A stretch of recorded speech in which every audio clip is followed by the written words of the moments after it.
Now that Peter Obi and Kwankwaso have arrived NDC, political party's head office to make the biggest announcement or to let Nigerians know their latest decision in their, presidential race. There is one thing I said in my previous video, which I want to re-echo once again.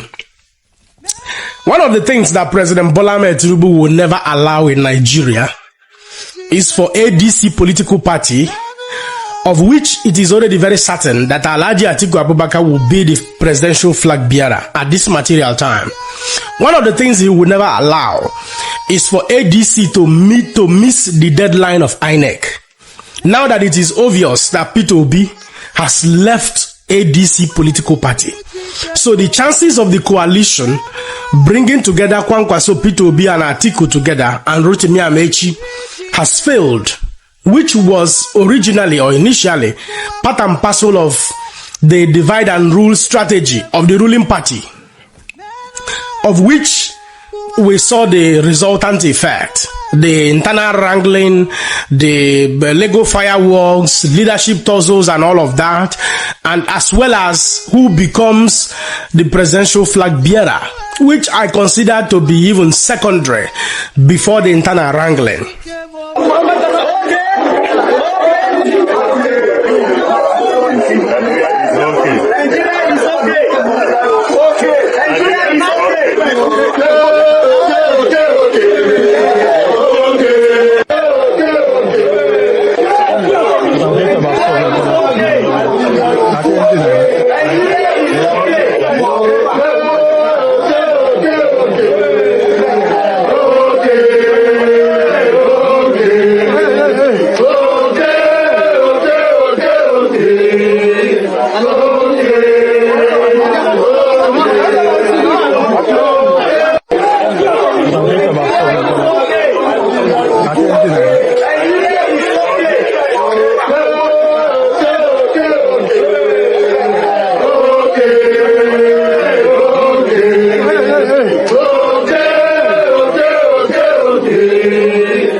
So at this time, as soon as Peter Obi finishes his announcement with Obi Rabiu Kwankwaso, what you will see again is that the Federal High Court has ruled as soon as possible, or that the litigants, the people who are contesting the leadership of ADC, will withdraw their cases and there will be peace in ADC political party, and they will conduct their primaries as quickly as possible and submit their names to the INEC, meaning that Atiku will run. If this does not happen, then it is a miracle. Yes, I am telling you this. If this prediction does not happen, then we are alive, or we shall be alive to witness the first miracle in the Nigeria political hemisphere. Because you see, APC-led administration, they know they use ear and eye see where Peter Obi go. And as soon as Peter Obi leaves, peace will be restored. The same way we saw how peace returned in Labour Party after they forced and frustrated Peter Obi out of the political party. But some Nigerian youth wey no get sense go dey think say Peter Obi just dey waka from one political party to another.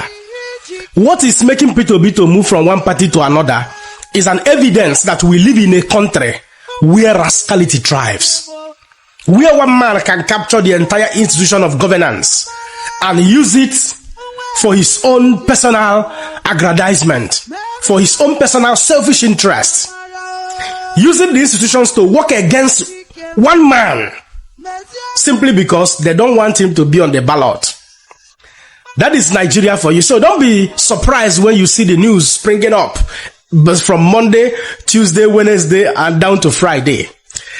Nigerian case, they're very tiring. But ultimately, we welcome the latest development of this merger or this new coalition, or Peter Obi and Rabiu Kwankwaso in NDC political party. Later, we shall take our time to talk about the sections, in another sections rather, what will happen to the vote in the far north or in the northern part of Nigeria generally, in comparison with what is going to happen within the east, west, within the east, West and South. So it's no longer news that Mr. Peter Obi left the ADC camp. What it means that he's out of the coalition or the party of the coalition, because I don't know if maybe ADC is no longer viable enough and the coalition people will still follow him to where he's going to right now. But it is no longer news that he's no longer under ADC. And he dropped a very emotional tweet that has gone viral on social media. So I'm not going to read the tweet for you guys, but I'm just going to try and analyze key talking points from the tweet and actually what it means for Nigerian political future. And for people like myself that have always clamored for this coalition, I will analyze it from these two angles. So where he spoke, he talked about the internal crisis in ADC, talked about the high-handedness of the government trying to, bring problems in ADC, the court cases and everything going on, which we can all see as Nigerians that's currently happening. And he said he doesn't have a bad blood with Atiku or David Mark,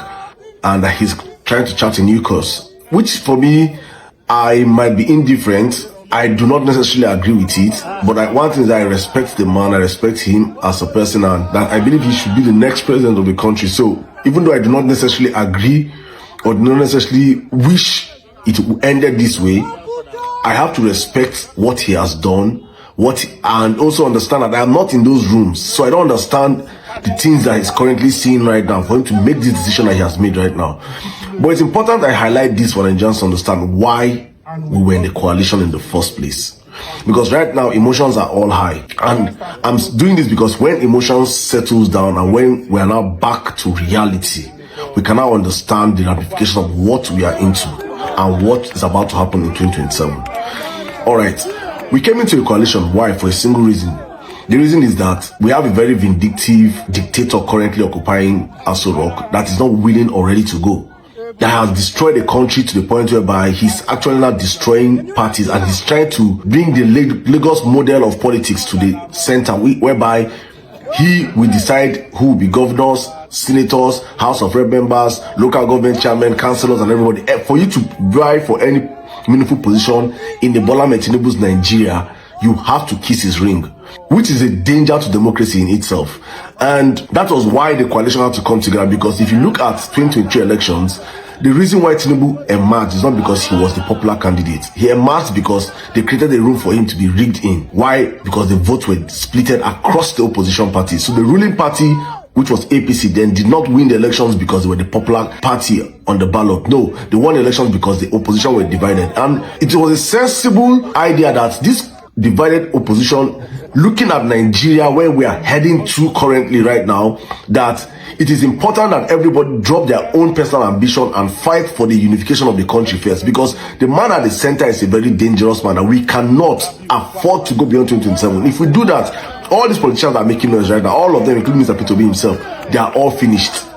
Politically, they are finished. First of all, let us all understand that 2027, if Tinubu remains in power after 2027, all of them are finished.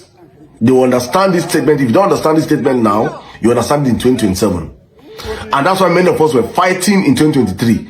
So I'm going to come in for us to understand why the coalition was formed. This was why it was formed, so that the vote will not be divided. They can come in, have a unified vote, unified voice, unified campaign. And that's why people like me were clamoring, were crying out ever since the coalition started. I was like, you guys have to keep your ambitions aside and focus on the messaging. Nigerians are passing through hell. You people are not messaging Nigerians. Everybody's about, I want to be president, I want to be president, I want to be president. Which inherently is not a bad thing, because everybody has a right to aspire to be president. It's not a bad something. But you have to understand that you have to know when to walk and when to crawl. You have to know when to chew gum and when to spit. You have to know there is time for everything. But many of our politicians never understood this. It is painful for me because I felt like many of these men are old enough to understand that you should not play politics with the lives of Nigerians. If this was 2015 or 2013 or 2007, it's understandable. We are in precarious times right now. We are in perilous times. We are the last days of our country. If for anybody that can see, you understand what I am saying. We are the very last spot. We are about to lose our country. And I was expected that politicians would have understood this and kept their egos aside, kept their personal ambitions aside, and rallied towards a candidate that it is visible to the blind and audible to the deaf, that this man is who Nigerians want. This man is who Nigerians want to align towards. And I was expecting that people like them, Alhaji Atiku and the rest, will come down and understand. You must not be a king in life. Being a kingmaker will make you better. And at your ripe age of 80 years, you still want to govern. How do you expect that people in their 20s, in their 30s, will go and line up under the sun for an 80-year-old man? I really want to understand the people thinking with Alhaji Atiku, how they think. Do you think that because we hate Tinubu so much, then it gives a lee room that anything other than Tinubu, Nigerians just line up? Some of us might, but the majority of Nigerians do not align with that thought process. And that's what I found ourselves today. So we're back to square one. And this is now for Nigerians that are happy and P2B supporters, obedience are happy with what has happened right now. And I'm here to put this to you because when the dust settles down, reality is going to dawn on every one of us. I hope you're ready to work. I hope it's not beyond Twitter chatting because many of you are just online noisemakers. That is the unfortunate truth. Are you ready to do the hard work? Are you ready to vote? Are you ready to canvass for votes? Are you ready to mobilize for votes? Are you ready to protect your votes? From the polling unit, you follow it to the coalition center. From the coalition center, you follow it to the state rec. Are you ready? Or are you sitting in diaspora and using social media as bands? Because many of us are in diaspora. Many of us don't even, our family members don't even know that we're doing politics on social media. This is truth. So I'm bringing the truth before you people right now. Are you one of those that are just using P2B's name to catch crews on social media to get retweets and likes and followers? Or are you truly, genuinely wanting this man to be the next president? Because if you want this man to be the next president, if you have not, then you must have learned from the mistakes of 2023. And I will, in the course of this period, I will open up everything that happened in 2023. There were serious mistakes that were made in 2023, and I'm not going to blame the man because it was the first time trial. So I understand those mistakes had to be made, that were made. What I will not do is to block or hide any error going forward. So Mr. P2B and his team should be ready. I'm saying this right now because people know me and I will say it. You people know the mistakes of 2023. The lack of structure that they said, you know that it did not exist then. Lack of polling unit agents. Lack of an adequate situation room across the country. You know these problems. Let us all, I'm not going to be in any ship to repeat such mistakes of 2023. And be ready also, sir, not when Nigerians come out in our numbers and vote and protect our votes. Be ready to stand and be desperate. This is not time of saying I'm not desperate to be president, sir. You must be it's better you keep quiet. If we eventually deliver 2027 for you, just even keep quiet. Don't tell us to be calm. If Tinubu tries to steal the next elections. So I'm certain I'm putting this out now so that you understand, because when all the dust settles down and all the euphoria passes by and it is now back to reality. This is the reality I want Nigerians to understand, that if we want this man to be president, as we are clamoring on social media right now, we should be ready to put in the work offline and online, not just online, because it's easy to tweet at the comfort of your room or at the comfort of your house or inside your car or inside. It's easy to do all those things.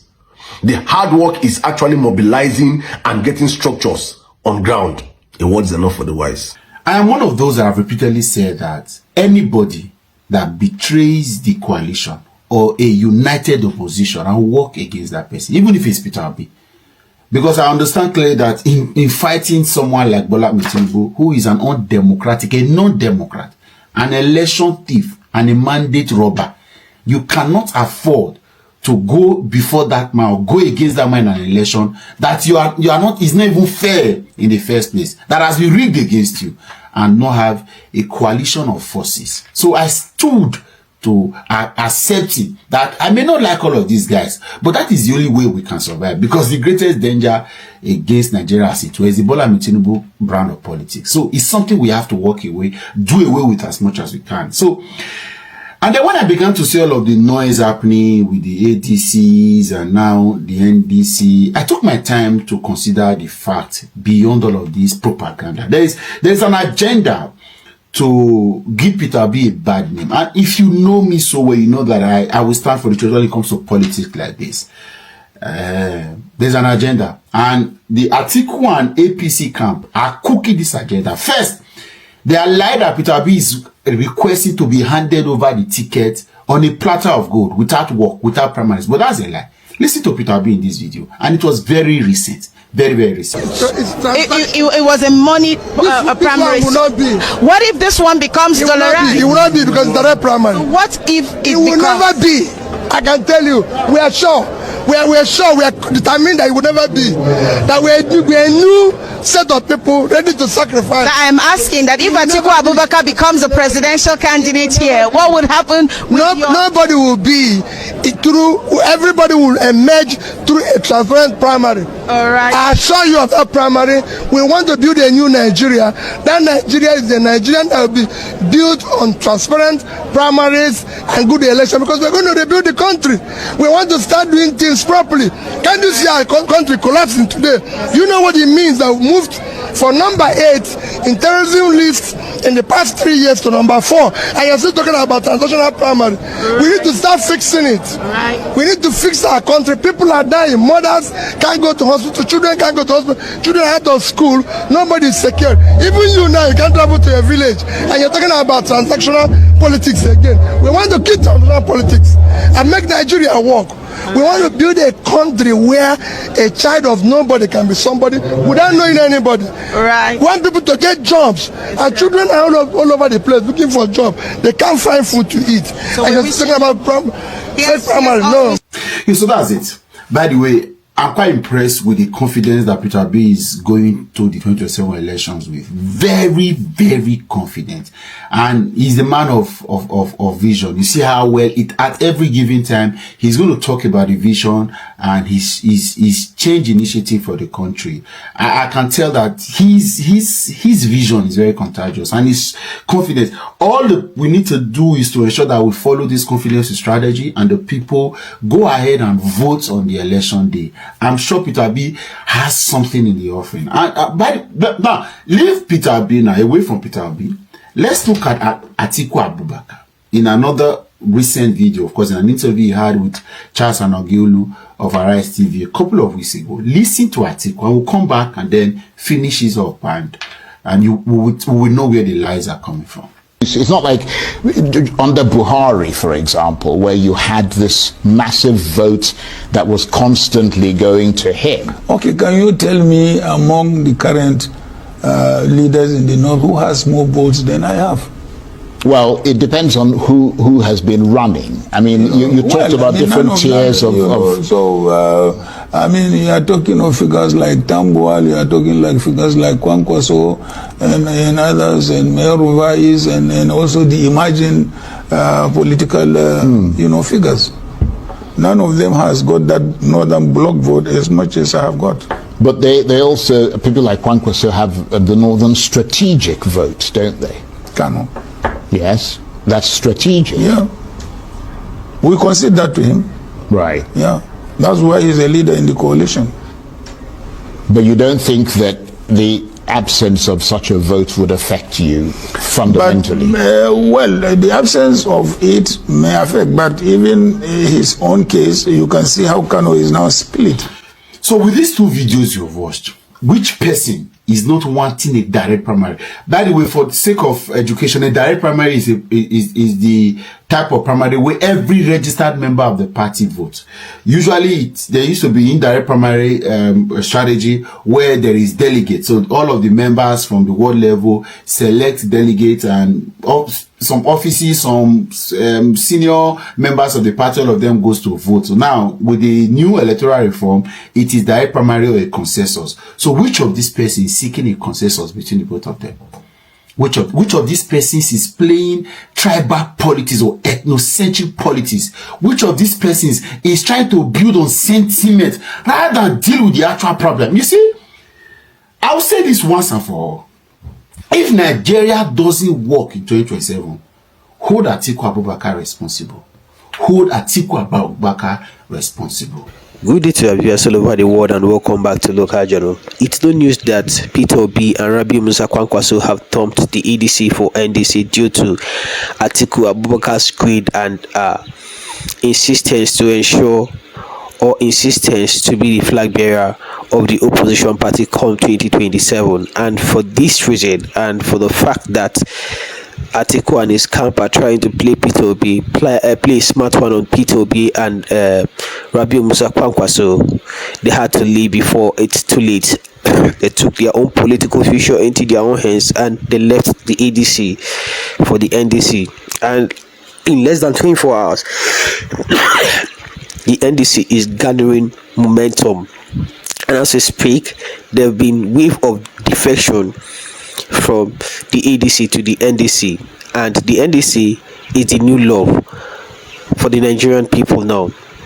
And Atiku, if he was a smart politician, should have read the room and should have known that the reason for ADC and the reason why the opposition is garnering the force it's due to Peter Obi's influence. That influence has left ADC now, and ADC, as to speak now, is a shadow of itself, because I don't think they can pull any string to get a good shot at the presidency again. Atiku played a spoiler in 2023 and is still hell-bent in playing a spoiler in 2027 general election as well, because tell me why it's not yet the turn of the North to run for president and he's hell-bent on becoming the president. Does it make any sense?